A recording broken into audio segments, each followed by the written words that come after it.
In 1979, Larry Kramer, a gay novelist, published a book called The book was really raunchy and, dare I say, almost obscene. It had everything that was a problem in the gay community, such as the overuse of drugs, the glorification of nothing but sex, the lack of romance and actual love in the scene, and this was before the HIV epidemic, which would bring light to these problems in the 80s. Larry Kramer was blasted in the gay community. In fact, the only gay bookstore in New York City banned this, despite him being an active pro-gay person, as a gay man himself. However, that was around 50 years ago, and we have advanced a lot more than what we had back then. Now, in most Western countries, gay marriage is legal, protections against discrimination are being passed, there are laws preventing conversion therapy, there's more acceptance among the LGBT community, and AIDS has been dying down slowly. In fact, about 3 people have been cured completely. But what about the media? This is about queer media. Had it not been the thumbnail, that was the clue? Well, this is the clue now. It is about queer media, and we've advanced so much from just books. Now we have more accessibility to TV, radio, and of course the glorious masterpiece known as the internet. How has LGBT media evolved from the book by Larry Kramer? Well, ladies and gentlemen, I'm here to tell you that we haven't learned.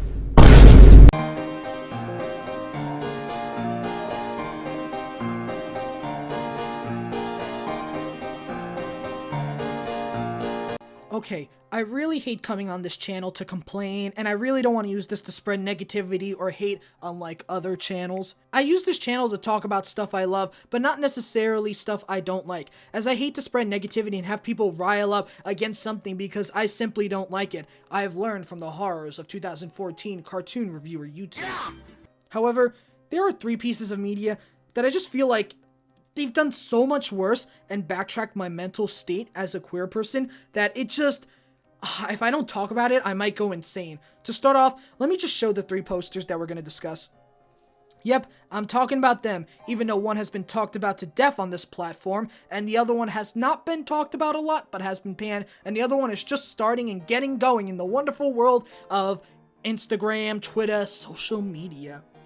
Before I get that side coming, let me just state this. I said it before, yes, I'm a gay person or a queer man, and I do have a right to talk about the LGBT community, its members, the media, etc., and its faults and good parts. While it is true that a lot of LGBT people hype up the community, I feel like if we don't address the problems and the faults of it, we're never gonna grow as a community. And of course, straight and cis allies can have an opinion as well, or outsiders, so long it's on the basis of them having their own ideals, and not on the idea of forming violence and promoting hate speech, as we've had several problems with that. It's not that their voice doesn't matter, it's just more or less, you're more effective if you're an insider. Not to say you don't matter, it's just, we're here witnessing it firsthand, first eye. We know what's going on ourselves through our own perspective. It's good that you have ideas, but we just want to talk as well. Forming your opinions is fine, and honestly, I really need to form my opinion on these pieces of media, and I need to discuss what the main problem here is. What's the main problem, you may ask? Well, simple. It tries too hard to be geared towards us and us entirely, and fails not only as media for queer people, but also as media in general. How so? Well, let's run through the show, shall we?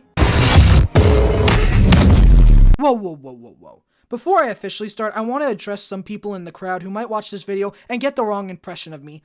Before I start, let me just start by saying no, I am not one of you, nor am I one of the good ones. LGBT people are human and not toys you get at a store or tools in your garden shed. We're people with our own ideas and beliefs, and just because some of us don't fall into the majority of what our community believes does not mean we are against them or hate them. I'm not here to be edgy and go, blue hair, pronouns, and bio, this show automatically sucks, or bring up suicide statistics for laughs. If you're here expecting that, you're not getting that.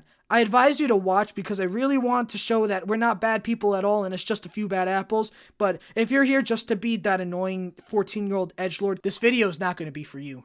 Let's start with the first of these 3, Q-Force. Yes. Netflix showing its true essence of allyship like Queer Eye. Q-Force is all about a spy who, after being shown as gay, has one mission to show him and his team of queer spies that were rejects they are worthy of being on the AIA team. The first 5 minutes, we find out exactly how he was outed, and let me play the clip. Agent Steve Merriweather! Now, Don't Ask, Don't Tell was repealed. I can stand before you as my true self, a gay man! Yeah. This show, you can tell, is not gonna be fun. Q-Force is all about, and I mean all about, stereotypes. We got the strong butch lesbian who's more hardworking than everyone else and is considered the mom. We've got the antisocial queer person who is all about sheltered culture and being edgy and dark for all that, or closeted culture. And then we have Twink. Yeah, no joke, his name is Twink. What's even more offending is that this character is the literal worst. If there's not a piece of dialogue that comes out of this character that isn't just a stereotype, it's a sex joke. It's pretty much Angel Dust from Hash Brown Homotel, but if the charm of Michael Kovac, aka the only thing that made Angel Dust charming, was sucked out and we got this James Charles wannabe. Because we totally need James Charles representing us, right guys? Q-Force is nothing but a stereotypical mess, and the characters show it themselves. They either get one plot developing point that just gets abandoned and they're like, oh yeah, that happened, or they have one moment where they shine and show their past and it's just there. The only character that I saw getting development was the agent receiver person, but she was really forgetful, and the only thing that had her going was her voice actor, which was actually pretty good. Like, Twink literally had just a circus scene in one episode where he's like, oh no, this guy is terrifying me because he reminds me of my father. And then 4 episodes later, it's completely forgotten, he doesn't grow from it, and he's talking about topping the only straight guy. That's kind of uncomfortable, especially when he's not the same orientation as you. It doesn't land well for people. And what is there that isn't a stereotype? Stereotypes that don't make sense. Seriously, they try to pass off so many gay jokes that either A, don't make sense unless you're the absolute stereotypical market brand gay person they put at Target Pride, or you just happen to get it because, oh yeah, I get that. But guess what? Gay or straight people can get the references. There's no strict gay jokes in there. All of them are just references you either don't get or get and you're not even straight. The jokes don't land. They aren't funny. The only jokes I found myself laughing at was the Patrick joke, in part because I know a Patrick. Sorry, Patrick. We'll fight each other again at Geese Towers. It's fun as usual. And the Little Mermaid joke. And one thing that's a huge problem with Q-Force, one thing that really turned me off when I tried not to watch it, but I watched it for this review video, every episode has a penis! Literally, go through any episode of Q-Force and you will see a naked man. It's like crazy. Are they trying to be funny? Are they trying to be horny? I don't get it, and it's really uncomfortable.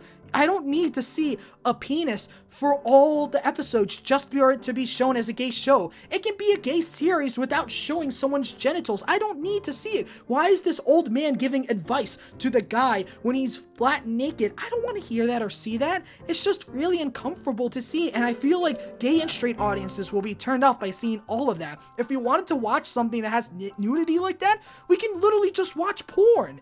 And yes, there is a sex scene, but I'm not going to really critique or go into that because, let's be honest, a lot of media has sex scenes, but I have to say, Charlie Kelly did a better sax solo, just saying, honestly. Now, I know people are going to go in my comments and go, the trailer was a farce, it's actually good, you have to watch it better. No, it isn't. It really isn't good unless you're the small 2% of audience. Even if you are gay, you probably won't enjoy it. I don't need to see comedy via a naked man's penis or jokes that fly over anyone's head. That's not fun at all. And also just boring plot points like the whole buildup was for conversion therapy, or how the cops literally demonize gay people. Like, okay, that's actual gay problems that happen, not necessarily comedy stuff. What's your point? Are you laughing at our struggles? Ugh, this is why Le Anime is better than filthy Western media. Time to go on Crunchyroll and see what good epic sauce is there. Quick editor's note, I really didn't want to put this on the video because it just, wow, everyone's critiqued it, but going through the clips just to edit this video, the comments and some of the people making videos on this some of you are really terrifying, and I really don't want to attract those anime fans. Just saying, it's kind of terrifying. It was really awkward and like, oh my god, you people are, just please calm down, it's just a show. Oh boy, High Guardian Spice, or as I like to call it, Ruby Universe. Steven Universe for its cool character designs and simple characters and fun ideas but inconsistent animation and poor storytelling, stock image bread, and Ruby for its all-team girl power and mostly Western influence, but with bad storytelling and poor animation, stock image bread. When it comes to the offending of queer media, this show is very little when it offends the LGBT community, because literally everything bad about it, it's more production and stuff, stock image bread. But you know I'm talking about queer stuff, and you've seen High Guardian Spice from the several clips on YouTube, and I don't want to bring any hate towards the creator, because honestly, yeah, the show is bad, but the creator actually is nice, unlike another certain creator we're going to talk about down the line. But let's cue the clip. It's everyone's favorite character, the transgender teacher. You are a girl? I'm transgender. I was born into a female body, but it wasn't the right body for me. So I used new magic to change it. Cool. You can do that? Is that kind of transformation magic permanent? I take a potion once a month to keep the spell active. You see, there's nothing wrong in the clip, so to speak, contextually, but it's just the clip is wrong itself.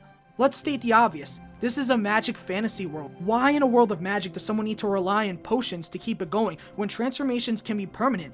You can use magic to change permanently. Why is it that it has to be the same in the real world? Fantasy is great because if you are trans, there's a magic that can change you to be who you are as you feel. Why is it the same as the real world? Not only does it feel like they're just forcing representation to show their queer audience and queer agenda and all that, but it also just feels like boring storytelling because you're bringing aspects from the real world into fantasy, and it just doesn't feel fun. It can obviously be a teacher that transforms and they can hint at it, and I feel more interested in who he is and what he is as a character, but no, it just tell not show. And I don't like that. It doesn't work at all. And there is another trans character or gender nonconforming named Snapdragon. I cannot care or find myself liking Snapdragon. Like, yeah, he bonds with the transgender teacher, but I'm gonna be honest, it just doesn't feel right. It doesn't land well, and I don't feel interested. Like, I genuinely like Ruby's character writing much more, and they don't even have any writing. The only character I really like in High Guardian Spice is Slime Boy, despite his shower recording. Hi, Slime Boy from the shower, how are you? And there is the lesbian couple in the first episode, but I'm gonna be honest, they don't do anything, and they just look stereotypical. They're the same art style, like the same butch lesbian from Q-Force. It's just lazy, and I think that goes for every character. I'm keeping this short because if you want decent High Guardian Spice reviews, I'll drop some in a link, as some are actually comprehensive and show the flaws, and not just some anti-SJW bad thing, even though one of the production people, yeah. But to sum off, High Guardian Spice treats queer characters and characters in general as shallow, as just lessons to teach people, oh yes, transgender people, ah yes, gay people. That's it, nothing more. I found the only thing interesting was the mermaid stuff. Like, yeah, the mermaid stuff was interesting, I guess. The other episodes were, I guess, fun, but they just really need to write better, and it's really unfortunate because queer characters have been shown way better both in and out of anime. Look at Yuri on Ice, look at Skate the Affinity, which everyone's claiming to like and how it's gay characters and all that. There's so many better gay and trans representations on anime that any queer anime fan can go and watch them instead, because they're fun and interesting. And it really hurts more because Crunchyroll didn't fund another season for God of High School. God of High School is great. Why did you choose that Crunchyroll original over Goat of High School? God of High School is great. Read it on Webtoon. It's really good. Please, I love God of High School so much. I'm halfway through. Oh yeah, speaking of Webtoons. The Boyfriend's Webtoons is one of the 3 making the rounds currently on Twitter, and this was my breaking point. My absolute worst, and what brought me to make this video. If you take Q-Force's terrible dated and poor stereotyping and fetishization of gay men, and High Guardian Spice's shallow writing with poor quality, you get this horrid mess. Now, I know the creator's a terrible person, as I've seen several call-outs about their little fascination with BTS and their little hatred for black creators and black people in general, but I'm not gonna go on a whole this character is evil, yada yada yada thing, because if you're on Twitter, you're gonna find a thread calling them out. I mean, it's Twitter. They love their cancel culture, like how we Americans love our Super Bowl. But on with the video. Alright, so I read all of the chapters of Boyfriends in 1 week, and oh my god, it's so generic, it's so stereotypical, it's not good at all. Get things out of the way first. Let's just state, you know that one fandom chart that's like jock, prep, nerd, goth, all that spreads around every fandom and characters put it on there? That's it. That's the characters. You think there's more? No, the characters are literally that. There's no character progression outside of their dating lives, and there's no interesting qualities. It's pretty much if you like goth guys that are so smooth and I'm all that, and I'm edgy and all that. If you like gay sports sides that have the happy-go-lucky sweet side that every little brawny guy has nowadays. If you like what Christian Walker dreams of looking like, if you like having the worst color palette on your hair and literally the creator's self-insert, voila. But if you want a fun, interesting story that has cute comedy about relationships in college and also exploring a nice polyamorous side, you're not getting that. Quick note, this literally is the Gay People's Rent-A-Girlfriend, as verified from the average Rent-A-Girlfriend fan, Nick. Hey Nick, I know your pain. I sympathize. You're not getting all of that. It's just stereotypical mess after mess and cheesy after cheesy convo. It's either a haha funny meme or a terrible fetishy dialogue that either emphasizes two of the characters and makes them look so baby like all the gay men stereotypes, or just makes them all brawny, all that. Pretty much building up the same dynamic we've seen all throughout the media, and it's just, do I have to see this again? As for the jokes, you don't need to read this comic to see the jokes. All the jokes are just literally ripped from Tumblr or Twitter. Go on Twitter or Tumblr and you find all of Boyfriend's jokes material. It's not funny, especially when you see them all the time. Especially that Owo Choco thing, because, let's be honest, one, no one says it in real life. Two, it's just another cutesy Tumblr thing that fetishizes gay men. Three, it's really stupid. It doesn't have any laughs or anything. You want us to feel for this character? Not really. It's not fun. We also need to talk about how it handles polyamorous relationships. Polyamory is, well, natural. It's not that popular in culture, but it has happened. I mean, it's shown in media well, like look at Uzui and his wives from Demon Slayer. They're handled perfect. But the polyamory idea has the stereotype of being intended for nothing but sex and swinging. Does Boyfriends do anything, and I mean anything, to disprove of that? No, not all the time. They portray polyamorous men as nothing but gay and sexual intentionally. For reference, there's literal NSFW comics on their Patreon, and when they're not acting horny and all that and trying to cuddle and do suggestive things, they're acting cutesy kawaii, again reinforcing the stereotypes. It's not interesting. And also, do not look up the webcomics. I do not care if you're of age. Yes, I'm talking about the extra comics in Patreon. Please do not. It's not good. Please don't. And I know one of you is gonna be like, but wait, no, here's a video that disproves it. No, don't you dare link that Axel Byzantine video.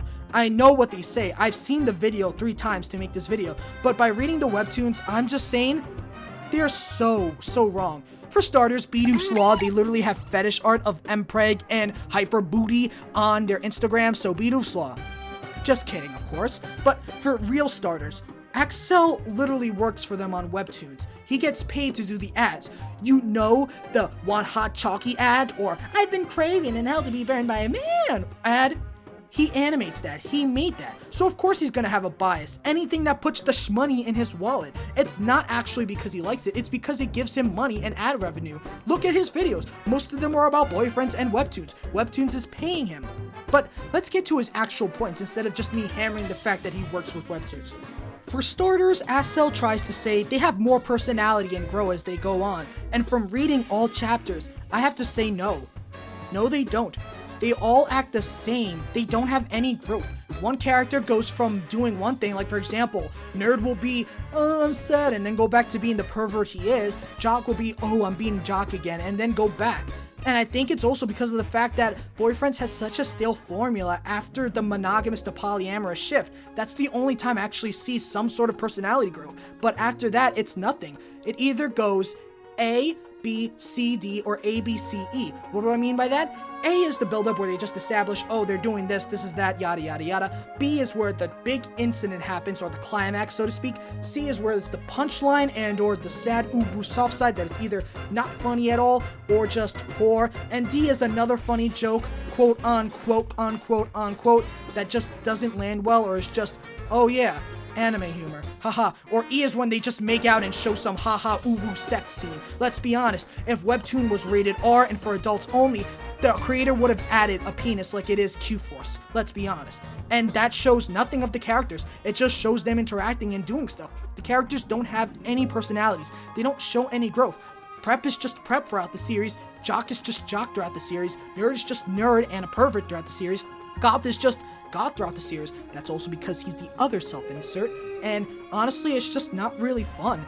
And no, don't bring up the fact that they have names like Felix, Adrian, Vincent, whatever the heck the other guy's name is, because that doesn't do anything. That doesn't develop them. Look at the Persona protagonist. Persona 1 protagonist has a canon named Naoya, but he doesn't really have any personality at all. I mean, after the dramas and all that. And it just really doesn't do anything. You bringing up the names doesn't do anything to prove your point. It just shows, oh yeah, that's neat trivia. Voila. Ha ha ha. A second problem I hugely have with SL's video is the fact that he tries to bring examples of how they break the stereotype or how they do stuff. For example, the jock being soft and being sad when he's not being the jock, or how Felix is failing a class, I think that's the name, I don't know, I confused it, whatever, it's the nerd kid, or how the prep is throwing a ball and then it flies and all that. And specifically, he mentions how prep dresses differently and does other dresses, and he says, I feel like they look like... Let's get the obvious out of the way. What prep wears and what prep dresses as is subjective. Only he knows what's good and what's that, and we don't see any of that because he's a generic character. However, you saying that one outfit is bad and the other is good and bright and flashy doesn't break the stereotype at all. You're not doing anything to prove your point, you're just putting your own opinion, unless the audience knows specifically via clues or anything from the characters that prep is not wearing anything flashy. It's not. But compared to the rest of the characters in official art, he usually wears bright colors. I'm not gonna say he's dressing flashy or not, but he perpetuates the stereotype also through his personality, not just his clothing. The way he acts all high and mighty, the way he always drives and shows fanciness through his behavior, that's it. But you just use the clothing to nitpick that? That doesn't do anything to prove your point. You can't just say, oh, he dresses this way, I don't like it, therefore he's not a stereotype, because it doesn't work. Another thing he brings up is the nerd failing a class thing. First off, yes, he does fail a class. That's it. After the study arc happens, he never fails a class again. His concepts of class never is brought up, nor his struggles with keeping his grades up. It's just a one-time thing. In fact, the whole thing was ruined by a tone whiplash when they made an Among Us reference. Like, that just ruins the mood completely. Like, here we are supposed to feel sympathetic and honestly sad for the character, and then all of a sudden an Among Us joke. This has worse whiplash than Yeek, and that had a whole thing of a suicide ruined by a golden alpaca that shouted lemonade. At least that was kind of funny. And plus, no one cares about your sister. And also the prep breaking the stereotype of being manly, but also being soft and warm and all that. Oh my goodness. Name a bunch of medias where a big, strong, burly man mentions a soft side or has one. It's not a new thing. If Kevin is breaking the stereotype, it's because he's going to another stereotype. It's a stereotype within a stereotype, and it does nothing to prove your point that they break stereotypes, because we've seen this already and it's been executed better in other media. Therefore, the jock isn't an interesting character, he's just a stereotype. And if we do see some definite, what is the depth that we see that's unique or new? We don't see anything different within him. All we see is that he has a sister? How many people have sisters? Oh, sorry about that, Rory. And one final thing. You're saying not all of them are gay, X is bisexual, X is pansexual. That doesn't prove anything. They're still proving the gay man stereotype of them being soft, ooh-woo, and babies and all that. That's not doing anything. Just because a gay man is bi or pan doesn't mean the stereotype is automatically broken, because that happens a lot in media and that happens all the time. If a man just so happens to find sexual attraction within a man, they're automatically portrayed as feminine, weak, cutesy, or all that. It's not good. Boyfriends as a whole just reinforces the stereotype and does nothing. It just promotes more infantilization of gay men, it doesn't do anything. Like, there was nothing really enjoyable. I mean, the mermaids chapter was somewhat adorable in the art, but after that, it's just boring New Year's arc, Christmas, haha, yeah. There's the skating arc in which the creator literally just reuses panels because laziness. And it just doesn't do anything. And it just falls with Q-Force and High Guardian Spice of being flat-tailed jokes with nothing but stereotypes and terrible writing. To sum up the 3 pieces of media, one thing I really hate is that they have a big thing in common. They prove the point of Larry Kramer's book. Like, think of it like this. Larry Kramer pointed out how it's nothing but sex and sex in the LGBT community, and all 3 shows prove it. I mean, think of it like this. In Q-Force episode 2, Mary asks Benji out to go to movies, and they start a relationship. However, in the 3rd episode, here is Mary literally fornicating with another man. Like, congrats, Q-Force, you did the meme. You did the joke, and it's exhausting. And of course, there's also the pandering and infantilization of gay men and not making them stand up for their own consequences and their actions. And that's what happens in High Guardian Spice and Boyfriends. They're just, yeah, that's it. There's nothing really else going to it. And the book just really shows that there's no depth or there's no meaning to being gay or any of that when all you're doing is acting like... You know, I wouldn't be so mad or upset about these too much if they were just made by some corporate shill who wants to pander to us, or by some random Fujoshi in their basement waiting for the next Bakudeku fanfic on AO3 to drop. The thing is, it's not. They're us. It's queer creators who write these. And it hurts. Throughout, well, ever since media was first conceived, we've always been portrayed as stereotypes or seen as Nances, whatever it is. And it didn't do anything to help our cases, either being portrayed as villains or sexual deviances. And luckily, nowadays, we're getting more and more, but we're still not over with the fight. But these aren't the fight. They just push us back.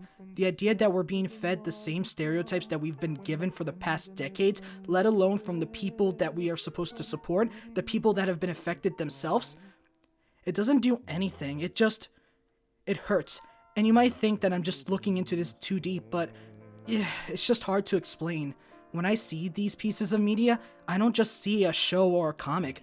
I see a mirror, and what this mirror is telling me is that I'm just as bad as what the homophobes say, and it hurts. I've been blessed to live in a family that accepted me. Heck, I have cousins who are actually LGBT too, and we love them just as much as anyone else. And I have a lot of friends who are LGBT or allies, even the straight friends that are always like straight. They're my friend too. But when I see these pieces of media, I'm reminded that the world isn't just my friends. The world is a cruel place. And it hurts, and these pieces of media just worsen it, portraying us as sexual deviances, not personality whatsoever, just one-dimensional and only relying on our sexuality. It doesn't do anything, and I say it hurts a lot because it does hurt. It hurts that every day I have to wake up worrying that some random person can hate crime one of my friends or something, and next thing you know, they'll be broadcasted on live TV and probably not get any jail sentence. It hurts knowing that one day a politician can wake up on the wrong side of the bed, and next thing you know, they're trying to pass a law to discriminate against us. It hurts knowing that people like to flex that we're banned in 74 countries, when in reality people are killed there because they didn't ask for it. They just happen to be gay and trans, and they would have never wanted it. The mirror doesn't show that I'm a human or I'm a beautiful person. It shows I'm the same monster that homophobic and transphobic people want to hurt, that they want to get rid of to protect their kids and save them. All of it, it's not done well, and I hate it. I just wish Q-Force looked more into who they are and not just sex and all that. They don't need penis jokes. I wish High Guardian Spice was really well written and just way better for characters and showed them as who they are. And I wish Boyfriends wasn't just written by, well, a bad person, and also just written to show who they truly are and what they are. I want them to show that they're not just random characters, nor are they random monsters or whatever, that we're human. But they're not. They're just LGBT queer representation done wrong. Now you might ask me, well, what do you think is good queer representation? What representation do we need, and how can we do it? For that I say, I haven't seen a lot of good queer representation myself, but I have to say there is one thing that is the profound piece for queer representation. It's not a comic, it's not a show, it's not a cartoon nor an anime, but it's a song. and that song is Part of Your World. Now, no, I'm not going to say that Ariel is a lesbian or trans or whatever, but I want you to look into the details as I go with it. You all know the story of Part of Your World. It's one of the songs from The Little Mermaid about Ariel wanting to explore up above and seeing everything. And you might wonder, well, what does this have to do with queer representation? After all, Ariel is straight and she marries a guy. It's heterosexual. Well, it's not about Ariel, but rather the person who made her sing, the person who wrote the lyrics for her song, and that is a gay man himself, Howard Ashman. Brief history lesson, Howard Ashman was a lyricist, screenwriter, and playwright from 1950 to 1991. He was known for his work on the 3 Disney movies, Beauty and the Beast, Aladdin, and The Little Mermaid, of course, and he also made a lot of theater shows, such as Little Shop of Horrors and Smile. Fun fact, Jodie Benson was on the original cast of Smile, and when Ashman was hired to work for Disney in the 1980s, he was able to get Benson an audition, and she became the voice of Ariel. And Ashman is now one of the most celebrated lyricists in all of Disney history, being credited for helping Disney birth the Renaissance age that we saw in the 90s. However, things only go downhill from here. At the 1990s Oscars, The Little Mermaid won for Under the Sea. However, after receiving their award in the Governor's Ball and returning home to New York, Ashman had heartbreaking news to tell Alan Menken. He tested positive for HIV. Throughout 1990 and 1991, he wrote songs for Beauty and the Beast and parts of Aladdin, and unfortunately, on March 14th, 1991, Howard Ashman passed away from AIDS complications and never saw the final release of Beauty and the Beast, and he's now remembered as the man who gave a mermaid her voice and a beast his soul. When you watch the 1992 Oscars of his partner accepting the award on behalf, you can't just help but cry or just feel sad knowing that he could have been up there. He could have lived to see himself win, but he never did, and it's sad and it's heartbreaking. But back to Part of Your World. I want to discuss the lyrics more because when we look into the lyrics, we can find something that both straight and queer people can see each other in, and mostly queer people thanks to Ashman's presence, acceptance, being free, wanting to express who you truly are. When you hear these lyrics, you don't hear some random pandering or something, you hear Howard Ashman and Ariel side to side, and I can go into the details right now. Throughout the song, Ariel sings of lyrics such as up where they walk, up where they run, up where they stay all day in the sun, wandering free, and it's not just about freedom, it's about expression too. For straight and cis people, it can be about breaking free from their restraints or what's limiting them, and they can finally be who they are. And for LGBT queer people, it can be finally being accepted for who they are, wanting to show that they're not the monsters that people like to portray them as, that they just want to explore and be who they are. And seeing lyrics like, don't betcha on land, they understand, but they don't reprimand their daughters, it shows that there's probably a commonality between cis, straight, and queer people that we just never seem to connect because of all the hatred and ignorance. How, with this, we can see and sympathize with each other and understand that we have our differences and maybe things can be better on the other side. I wish I can go over every single lyric in the song, but everyone has heard the lyric, why do they need to hear it again? But the real question boils down to, is Howard Ashman really stating his story? Well, no. He never wrote down or explicitly state that The Little Mermaid was about a queer person wanting to be accepted, but through the lyrics and the way they're presented, we can say that Howard definitely wanted to parallel some of his life into it, especially his struggles as a gay man, let alone one dying of AIDS. Of course, subtle and for different audiences, but still something that almost anyone can relate to. For example, Ursula wanting to finally give Ariel the chance of a lifetime at the cost of her voice, stripping her away of what made her beautiful. It's kind of what a lot of gay people do when they're able to be free at the cost of hiding who they truly are. And in another example in Beauty and the Beast slowly succumbing to the curse as the movie progresses, all while instead of being sympathetic, Gaston and the townspeople see him as a monster and wanting to hurt him, where Belle saw who he truly is and he wants to be helped, and Belle does that. And of course, the Beast's story can parallel to men who have been diagnosed with AIDS, and as they slowly die, they become more lonely as people start to see them as awful, evil, just for being AIDS or having the gay cancer. For more info on this, I definitely recommend DreamSound's channel. DreamSound goes into detail on Disney's AIDS fairy tale and also the queerness of Disney music, and honestly, it really inspired me to look into Howard Ashman. After all, Howard Ashman reminded me 3 things now. He reminded me that he gave a mermaid her voice, a beast his soul, and he made me feel human. To close off, what I'm trying to say is what Howard Ashman did right in representing queer characters and people in part of your world, as well as his works, compared to the 3 pieces of media I did review in this video, is that he made us feel equal. He made us feel human. We're not like some random or extraneous random people from outer space, nor are we fantasy, spy, all that. We're human, and we just want equality. In a world that's still struck in with a lot of homophobia and transphobia, especially when it's online, easy for anyone to see, it's still nice to remind yourself that no matter how hard it is, there's always someone out there like you, whether they're straight, cis, trans, gay, or queer, and that while we have different struggles, we all have to remind ourselves that we're in this together and we're human, and it's better to just remind each other that we are human as well. I don't know how much to stress it. And no, I don't hate any of the creators of Q-Force, High Guardian Spice, nor boyfriends. I just have one thing to tell them. Do better.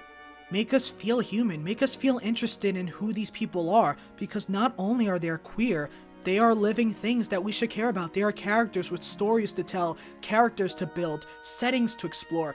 They deserve to have more than just their identity and who they are, and until we get past that, I don't think we're gonna see good queer representation. But that doesn't mean we doesn't have to give up.